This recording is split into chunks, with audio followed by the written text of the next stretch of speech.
अस्सलामुअलैकुम विद्यार्थिनी मित्रों, આપણે વાણિજ્ય વ્યવસ્થા અને સંચાલનમાં પ્રકરણ 1ની અંદર સંચાલનનું સ્વરૂપ અને મહત્ત્વ વિશે શીખી ગયા. સાથે સાથે તે વિજ્ઞાન, કળા અને વ્યવસાય છે તેની વિશે અભ્યાસ કર્યો. સંચાલનની વિવિધ સપાટીઓ જેમ કે ઉચ્ચ સપાટી સંચાલન, મધ્ય સપાટી સંચાલન તેમજ તળ સપાટી સંચાલન વિશે સમજૂતી મેળવી. એ ઉપરાંત સંચાલનના કાર્યો જેવા કે આયોજન, વ્યવસ્થાતંત્ર, કર્મચારી વ્યવસ્થા, દોરવણી અને અંકુશ વિશે અભ્યાસ કર્યો. તેમજ સંકલનનો અર્થ, તેની લાક્ષણિકતા અને તેનું મહત્ત્વ જોયું. આ ઉપરાંત આ ચેપ્ટરમાં જે લાસ્ટ પોઈન્ટ છે તે છે સંચાલનના કાર્ય વિસ્તારો. સંચાલનના કાર્ય વિસ્તારો. કોઈપણ ધંધાની અંદર સંચાલન કરવા માટે જે કાર્યો કરવાના હોય છે તે અગત્યના કાર્યોને 4 વિભાગમાં વહેંચણી કરવામાં આવે છે તેમના વિસ્તારો પ્રમાણે. તો સંચાલનના કાર્ય વિસ્તાર કયા કયા છે? તેની અંદર 4 પ્રકારના સંચાલન આવે સંચાલનના કાર્ય વિસ્તારોમાં, એટલે કે કાર્યક્ષેત્રમાં. પહેલું છે માર્કેટિંગ એટલે કે બજારિયા સંચાલન. બીજું છે માનવ સંસાધન સંચાલન. ત્રીજું છે નાણાકીય સંચાલન અને ચોથું છે ઉત્પાદન સંચાલન. વિદ્યાર્થીની મિત્રો, કોઈપણ વસ્તુનું ઉત્પાદન કરવું હોય તો તે ઉત્પાદન કઈ રીતે કરવામાં આવે? એમને એમ કે પછી કોઈક માહિતી મેળવીને? અહીં ગ્રાહકોની માંગ વિશે માહિતી મેળવી પડે. બજારમાં જે માંગ હોય તેના આધારિત તમે જો વસ્તુનું ઉત્પાદન કરો તો ગ્રાહકો તો તે વસ્તુ ખરીદશે, નહીંતર તમારું ઉત્પાદિત માલ એમને એમ પડી રહેશે. એટલે કેટલું ઉત્પાદન કરવું, કઈ વસ્તુનું ઉત્પાદન કરવું તેની જાણકારી તમારે માંગ પરથી મેળવવી પડે. હવે આ માંગની જાણકારી ક્યાંથી મળશે? તો તેની માટે જે સંચાલન કરવાનું હોય છે તેને કહેવાય છે માર્કેટિંગ સંચાલન એટલે કે બજારિયા સંચાલન. તેના ઉપરથી તમે માંગ પ્રમાણે ઉત્પાદન માટે નાણાંની વ્યવસ્થા કરશો. એટલે કે નાણાંને લગતું બધું કાર્ય. એ કાર્યમાં શું આવે કે તમે નાણાંનો બંદોબસ્ત ક્યાંથી કરશો, કેવી રીતે કરશો, કેટલા પ્રમાણમાં નાણાં જોઈશે અને તેનો વપરાશ ક્યાં અને કેવી રીતે કરવો છે. તો આ તમામ પ્રવૃત્તિ જે કરવામાં આવશે નાણાંને લગતી તેને નાણાકીય સંચાલન કહેવાય છે. અને છેવટે આ બધા જે કાર્યો છે, માર્કેટિંગ સંચાલન હોય કે નાણાકીય સંચાલન હોય કે ઉત્પાદન સંચાલન હોય, તે તમામ કાર્યો કરવા માટે માનવ શક્તિની વ્યવસ્થાની જરૂરિયાત ઊભી થાય છે. એટલે એની માટે માનવીનું જે સંચાલન કરવામાં આવે તેને કહેવાય છે માનવ સંસાધન સંચાલન. કારણ કે માનવીને પણ ઉત્પાદન માટેનો એક સાધન જ ગણવામાં આવે છે. ઉત્પાદનના સાધનો જે તમે ધોરણ 11માં ઇકોનોમિક્સમાં શીખી ગયા તેમાં માનવીને એક સાધન તરીકે ગણવામાં આવ્યું છે. પરંતુ કેમ કે તે સજીવ વ્યક્તિ છે એટલે તેની વિશેષ કાળજી લેવી પડે. તો હવે આપણે શરૂઆત કરીશું માર્કેટિંગ સંચાલન. માર્કેટિંગ સંચાલન કોને કહેવાય? તો માલ કે સેવાને ઉત્પાદક પાસેથી ગ્રાહકો સુધી પહોંચાડવાની પ્રક્રિયાને વિશાળ અર્થમાં માર્કેટિંગ એટલે કે બજારિય સંચાલન કહે છે. ઉત્પાદક પાસેથી. ઉત્પાદક એટલે તે વસ્તુ બનાવનાર, તેનું ઉત્પાદન કરનાર. જે ઉત્પાદક હોય છે તે માલ કે સેવાઓનું ઉત્પાદન કરે છે. તે ઉત્પાદન કરીને પોતાના ધંધાના સ્થળ પર રાખી મૂકે તો વેચાણ થશે ખરો? ના. તો તેને ગ્રાહકો સુધી પહોંચાડવું પડે. તો ઉત્પાદક પાસેથી ગ્રાહકો સુધી પહોંચાડવાની પ્રક્રિયાને વિશાળ અર્થમાં માર્કેટિંગ એટલે કે બજારિય સંચાલન કહેવાય. તેમાં કોનો સમાવેશ થાય છે તે જોઈએ કે બજાર સંચાલનમાં વસ્તુ કે નાણાંનું વિનિમય તો ખરું જ. એટલે કે ગ્રાહક વસ્તુ ખરીદશે કે સેવા ખરીદશે, તેના બદલામાં તે નાણું ચૂકવશે. એટલે વસ્તુ કે નાણાંનું વિનિમય. એ ઉપરાંત બજાર સંશોધન. બજાર સંશોધન એટલે કઈ વસ્તુની જરૂરિયાત છે, કેટલા પ્રમાણમાં જરૂરિયાત છે, એટલે કે માંગ વિશેની માહિતી મેળવવી. તેના અંદર ગ્રાહકો સુધી પહોંચાડવાની અન્ય જે પ્રવૃત્તિઓ છે તેનો પણ સમાવેશ થાય છે, જેમ કે વિતરણ વ્યવસ્થા, તમે કઈ રીતે એને વિતરણ કરો છો? ડાયરેક્ટ ઉત્પાદક માલનું વેચાણ કરે છે અથવા તે જથ્થાબંધ વેપારીને પહોંચાડે છે, જથ્થાબંધ વેપારી છૂટક વેપારીને અને છૂટક વેપારી ગ્રાહકોને પહોંચાડે, એ રીતે પણ વેપાર થઈ શકે છે. તો વિતરણ વ્યવસ્થા એટલે ગ્રાહકના સ્થાન સુધી પહોંચાડવું. એ ઉપરાંત વેચાણ વૃદ્ધિ, જેમનું તેમ વેચાણ થયા કરતું હોય આપણું અને તેમાં આગળ વધતા ન હોઈએ તો તમારો જે નફો છે તે સરેરાશ નફો મળશે. પણ દરેક ધંધાના માલિકને એવી ઈચ્છા હોય છે કે તે મહત્તમ નફો કમાય અને મહત્તમ નફો કમાવા માટે વેચાણ વૃદ્ધિ કરવી પડે. તો વેચાણ વૃદ્ધિનો સમાવેશ પણ માર્કેટિંગ એટલે કે બજારીય સંચાલનની અંદર થઈ જાય છે. એ ઉપરાંત સંગ્રહ કેમ કરવામાં આવે છે તે તમે ધોરણ 11માં શીખી ચૂક્યા છો કે અમુક વસ્તુઓ એવી હોય છે કે જે તરત બનાવીને વેચાણ કરવામાં આવતું નથી. તેનું ઉત્પાદન કર્યા પછી તેનો સંગ્રહ કરવો પડે છે. શેમાં સંગ્રહ કરીએ છીએ? વખારમાં, બરાબર ને? તો સંગ્રહ તથા વીમો, તે વસ્તુની સામે જોખમ ઊભું થાય છે. સંગ્રહ કરીએ તો સ્વાભાવિક છે અમુક સમય સુધી તે વસ્તુ રાખી મૂકવી પડે અને તેમની સામે જોખમ ઊભું થાય. એ જોખમને આપણે ટાળી શકતા નથી, પરંતુ એનામાં જો આપણને નુકસાન થાય તો નુકસાનનું વળતર મેળવવા માટે વીમો લેવામાં આવે છે. એટલે બજાર સંચાલનની અંદર ફક્ત વસ્તુ કે નાણાંનું વિનિમય નહીં, પરંતુ બજાર સંશોધન, વિતરણ વ્યવસ્થા, વેચાણ વૃદ્ધિ, સંગ્રહ, વીમો વગેરે અનેક બાબતોનો સમાવેશ કરવામાં આવે છે. હવે આ બજાર સંચાલન શું છે? તો તે એક પ્રક્રિયા છે. બજાર સંચાલન એક પ્રક્રિયા છે અને તે એવી પ્રક્રિયા છે જે દ્વારા ગ્રાહકની જરૂરિયાત નક્કી કરવામાં આવે કે ગ્રાહકોને હમણાં કઈ જરૂરિયાત છે વર્તમાનમાં અને ભવિષ્યમાં તેમની જરૂરિયાત બદલાશે કે કઈ તેમની માંગ બદલાશે, તેના વિશેની જરૂરિયાત ગ્રાહકોની નક્કી કરવામાં આવે.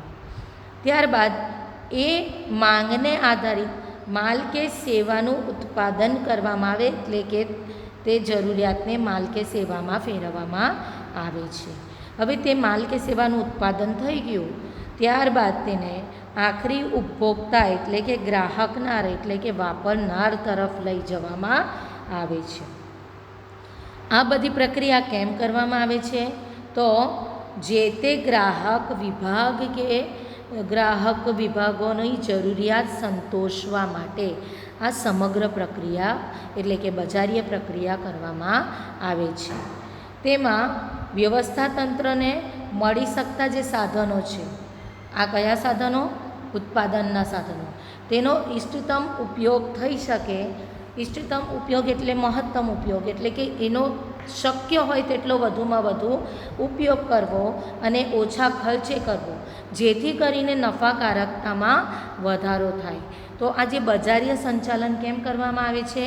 તો ગ્રાહકોની જરૂરિયાત નક્કી કરવા માટે, એ મુજબ વસ્તુ કે સેવાનું ઉત્પાદન કરવા માટે, તેમજ તેમને ગ્રાહકો સુધી પહોંચાડવા માટે અને ગ્રાહકોને સંતોષ આપવા માટે આ સમગ્ર પ્રક્રિયા કરવામાં આવે છે. તેના માટે તો જે વ્યવસ્થા તંત્રને જે મળી શકે છે તેવા સાધનોનો ઇષ્ટતમ ઉપયોગ ઓછામાં ઓછે ખર્ચે કરવામાં આવે છે, જેથી કરીને નફાકારકતામાં વધારો થાય. આ સંચાલનના કાર્યનું ઉદ્ભવ બિંદુ શું છે તે આપણે આગળ જોઈ ગયા કે વસ્તુ કે સેવાની માંગ જે ગ્રાહકો દ્વારા કરવામાં આવે છે. તેમાં મુખ્ય તત્વો બજારીય સંચાલનની અંદર કયા છે? તો કે વસ્તુ કે સેવા, પછી છે ભૌતિક વિતરણ નીતિ, ઉપરાંત કિંમતની નીતિ અને વેચાણ અભિવૃદ્ધિ, એ ઉપરાંત તેનું પેકેજિંગ. આ તમામ વસ્તુનું અને તમામ સેવાઓનું સંચાલન એ બજારીય પ્રક્રિયામાં આવી જશે. આગળ જોઈએ બજારીય સંચાલનના કાર્યો. બજારીય સંચાલન એટલે કે માર્કેટિંગ સંચાલનના કાર્યોમાં પહેલું આવશે પેદાશ અથવા પેદાશ મિશ્ર.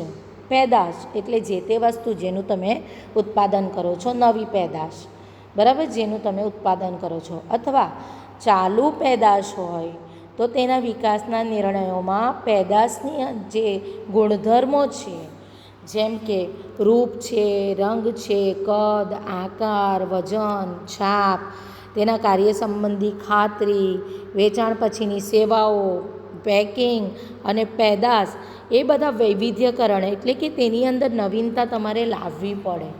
તમે જુઓ તો આપણે એકની એક વસ્તુ જો ઉપયોગમાં લેતા હોઈએ તો અમુક સમય પછી તે વસ્તુથી આપણે કંટાળી જઈએ છીએ. તેના કરતાં આપણને કંઈક નવું જોઈએ છીએ. તો એ માનવીનું સ્વભાવ છે. એટલે જે તે ઉત્પાદક શું કરે છે તો ગ્રાહકોના સ્વભાવને જાણે છે, તેના વિશે તે માહિતી મેળવે છે, જાણકારી મેળવે છે અને તેવી રીતે પેદાશ મિશ્રમાં તે નવીનતા લાવતો જાય છે.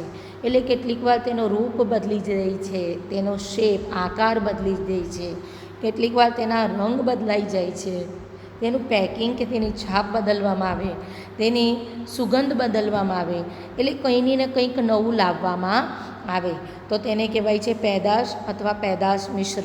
તમે બધા એક ઉદાહરણ લઈએ આપણે તો તમે બધા સાબુ વાપરો છો, બરાબર છે.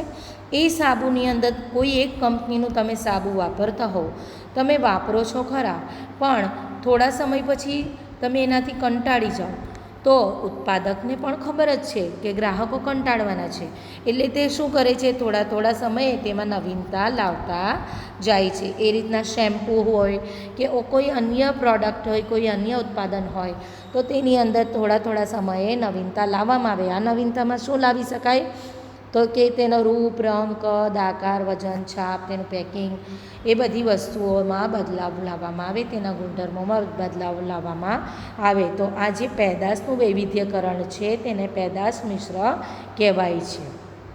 બીજું છે કાર્ય માર્કેટિંગ સંચાલનનું, તે છે કિંમત. કિંમત એ ખૂબ જ અગત્યનું પરિબળ છે. તમે શીખી ચૂક્યા છો 11મા ધોરણમાં ઇકોનોમિક્સની અંદર.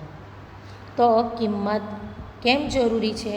કારણ કે જો હમણાંના જે ગ્રાહકો છે તેમને યોગ્ય ગુણવત્તાવાળી વસ્તુઓ વાજબી કિંમતે મળશે તેવી તેઓ અપેક્ષા રાખે છે. જો તમે તેને બંને વસ્તુમાંથી યોગ્ય ગુણવત્તા હોય કે તેની વાજબી કિંમત હોય, બંનેમાંથી કોઈ પણ એક ગુણધર્મ કે એક તેમને સુવિધા ઓછી આપો તો તે તમારું ઉત્પાદન ખરીદશે નહીં, તે અન્ય વ્યક્તિનું ઉત્પાદન ખરીદશે. એટલે તમારે આજના જમાનામાં જ્યારે હરીફાઈનો જમાનો છે તેની અંદર તમારી જે ઉત્પાદિત વસ્તુ છે, જે પેદાશ છે તેનું વેચાણ કરવું હોય તો તમારે એની માટે બે વસ્તુ ખાસ ધ્યાનમાં લેવી પડે. એક તો એની ગુણવત્તા યોગ્ય હોવી જોઈએ અને બીજી કે તેની કિંમત વાજબી હોવી જોઈએ, તો જ ગ્રાહકો તેને ખરીદશે. તેથી પેદાશની કિંમત નક્કી કરતી વખતે તમારે કાળજી લેવી જોઈએ, ખૂબ ધ્યાન રાખવું જોઈએ. આ કિંમત કઈ રીતે નક્કી થાય છે? તો એમ તો તમે ધોરણ 11માં શીખી ગયા કે કિંમત નિર્ધારણ બે વસ્તુઓ પરથી થાય છે. એક છે માંગ અને પુરવઠો. માંગ અને પુરવઠા પરથી કિંમત નિર્ધારણ થાય છે. તે ઉપરાંત વેચાણ નીતિ કેવી છે, શાખ નીતિ કેવી છે, વટાવ અંગેની તમારી નીતિ કેવી છે, તમે કયો વેપાર કરો છો, જથ્થાબંધ છે કે છૂટક વેચાણ છે, તેની અંદર જો તમારે મધ્યસ્થીઓ રાખવાના હોય તો તેમને કયા પ્રમાણમાં કેટલું તમે કમિશન ચૂકવશો, તે બધા મુદ્દાઓને ધ્યાનમાં લઈને પછી કિંમત નિર્ધારણ કરવામાં આવે છે. જેમ કે તમે શાક પર માલ વેચાણ કરતા હો તો તમે થોડીક કિંમત વધારે મૂકી શકો, અથવા જો તમારે મધ્યસ્થીઓ રાખવાનો હોય એટલે કે વચેટિયાઓ જે તમારો માલનું વેચાણ કરાવી આપે અને તેના બદલામાં તેને જો તમારે કમિશન ચૂકવવાનું હોય તો એ કમિશનની રકમ પણ તમારે આ કિંમતમાં ગણી લેવી પડે. કિંમત નિર્ધારણ કઈ રીતે થાય છે? તો એ પડતર કિંમત પરથી થાય છે. પડતર કિંમત એટલે શું? તો પડતર કિંમત એટલે ખરીદ કિંમત વત્તા અન્ય ખર્ચા. ખરીદ કિંમત એટલે તમે જે કાચો માલ કે અન્ય સામગ્રી ખરીદીને લાવો છો તેની કિંમત, ઉપરાંત તેની ઉપર પ્રક્રિયાઓ કરવા માટે તમારે જે કોઈ પણ ખર્ચ ઓછો વધતો જે પણ ખર્ચો કરવાનો હોય તે બધો ખર્ચ તે ખરીદ કિંમતમાં ઉમેરવો પડે છે. તો તમને મળે પડતર કિંમત. એ પડતર કિંમત પર અમુક ટકા નફો ચડાવવામાં આવે છે અને પછી તેને કિંમત નિર્ધારણ થાય છે. તો આ પડતર કિંમતની અંદર જેમ કે મધ્યસ્થીનું કમિશન છે તે પણ આપણે ગણી લેવું પડે, તો જ આપણી ખરેખર પડતર કિંમત મળશે. જો એને ના ગણવામાં આવે અને પછી તમે કિંમત નિર્ધારણ કરી દીધું, ત્યારબાદ એ પ્રમાણે વેચાણ કર્યું ને એની ઉપર તમને જો મધ્યસ્થીને કમિશન આપવાનું થાય તો તમારા ખર્ચમાં વધારો થશે. એટલે ખર્ચમાં વધારો થઈ ગયો તો નફો ઘટી જશે. એટલે કિંમત નિર્ધારણ ખૂબ અગત્યનો મુદ્દો છે બજારીય સંચાલનમાં. ત્રીજો મુદ્દો છે વિતરણ. વિતરણ એટલે શું? તો વિતરણની નિર્ણયની અંદર ગ્રાહકો સુધી માલ પહોંચાડવાનો છે આપણે. એટલે કે ઉત્પાદક પાસેથી પોતાની દુકાનો દ્વારા વેચાણ કરે છે ઉત્પાદક, અથવા તે શું કરે છે તો કે તે જથ્થાબંધ વેપારીઓને આપે, જથ્થાબંધ વેપારીઓ છૂટક વેપારીઓને આપે, અથવા એજન્ટો દ્વારા તે વેચાણ કરાવી શકે, અથવા એ કોઈ પણ રીતે પોતાના સ્થાને પણ વેચાણ કરી શકે.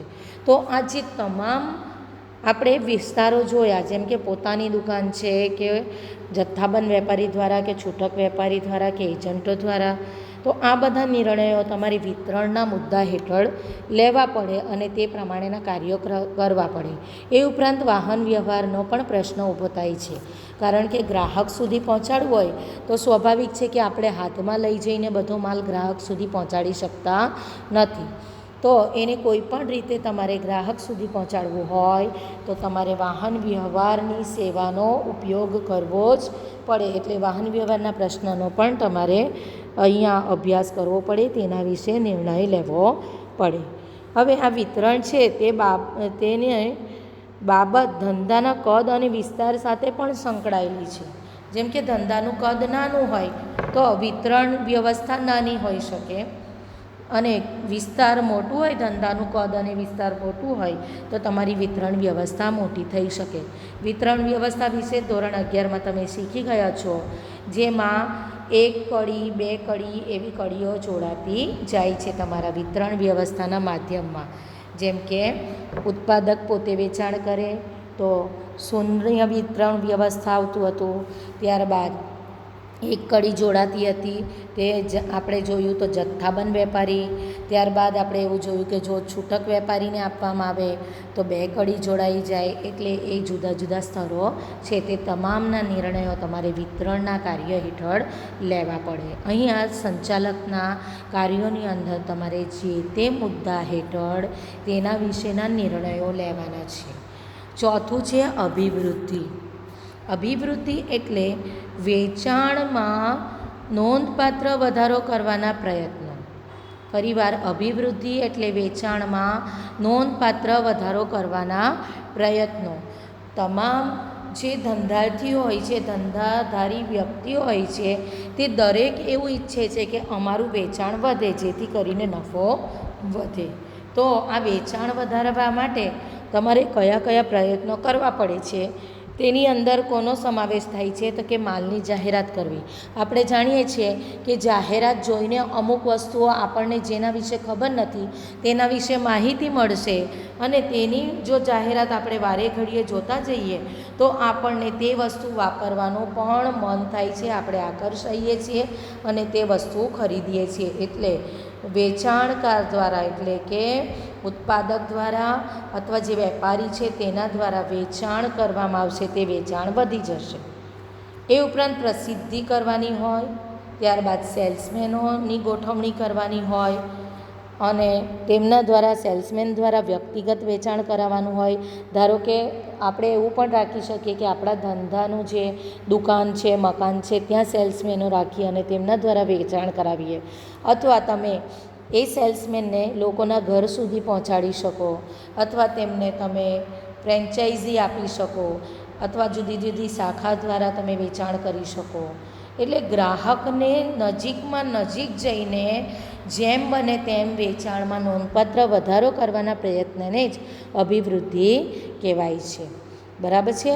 એટલે જેના દ્વારા વેચાણ વૃદ્ધિ થશે, જેના દ્વારા ગ્રાહકો આકર્ષાશે અથવા જથ્થાબંધ વેપારીઓ અને છૂટક વેપારીઓ આકર્ષાય તેવા તમામ પ્રયત્નોનો સમાવેશ અભિવૃદ્ધિમાં થાય છે. હવે આ આપણે જોયું કે જાહેરાત કરવાની છે, પ્રસિદ્ધિ કરવાની છે, સેલ્સમેન હોય તો તેને કમિશન આપવું પડે, પગાર આપવું પડે, તો તે તમામની પાછળ અમુક ખર્ચો થશે ખરો. એ ખર્ચો તમને ભલે તે સમયે વધારે લાગતો હોય, પણ તેની સામે જો વેચાણ વધશે તો એકંદરે સરેરાશમાં તમારો નફો વધશે. એટલે અભિવૃદ્ધિના કાર્ય પાછળ જે ખર્ચો કરવો પડે તેને આપણે ખર્ચ ન ગણતા તેને મૂડીરોકાણ ગણવું જોઈએ, જેના દ્વારા આપણું વેચાણ વધશે, અને વેચાણ વધશે એટલે નફો પણ ઓટોમેટિકલી વધશે અને આપણું ધંધાકીય એકમ દિવસે દિવસે મહત્તમ સંપત્તિ એકઠું કરતું જશે. તો આજે આપણે જે જોયું તે સંચાલનના કાર્યો, જુદા જુદા કાર્યો વિશે માહિતી મેળવી. જેમ કે 4 પ્રકારના સંચાલનના કાર્ય વિસ્તારો છે: માર્કેટિંગ સંચાલન, બીજું છે માનવ સંસાધન સંચાલન, ત્રીજું નાણાકીય સંચાલન, ચોથું ઉત્પાદન સંચાલન. માર્કેટિંગ સંચાલન કોને કહેવાય? તો માલ કે સેવાને ઉત્પાદક પાસેથી ગ્રાહકો સુધી પહોંચાડવાની સમગ્ર પ્રક્રિયાને વિશાળ અર્થમાં માર્કેટિંગ સંચાલન કહેવાય. એ ઉપરાંત આપણે માર્કેટિંગ સંચાલનના કાર્યો જોયા, જેમાં પેદાશ અથવા પેદાશ મિશ્ર, બીજું જોયું કિંમત નિર્ધારણ, ત્રીજું જોયું વિતરણ, ચોથું છે અભિવૃદ્ધિ. આ 4 પ્રકારના નિર્ણયો તમારે માર્કેટિંગ સંચાલન એટલે કે બજારીય સંચાલનમાં લેવાના હોય છે. આજનું આ સેશન અહીં સમાપ્ત કરીએ છીએ. ફરીવાર મળશું. ત્યાં સુધી ગુડ બાય.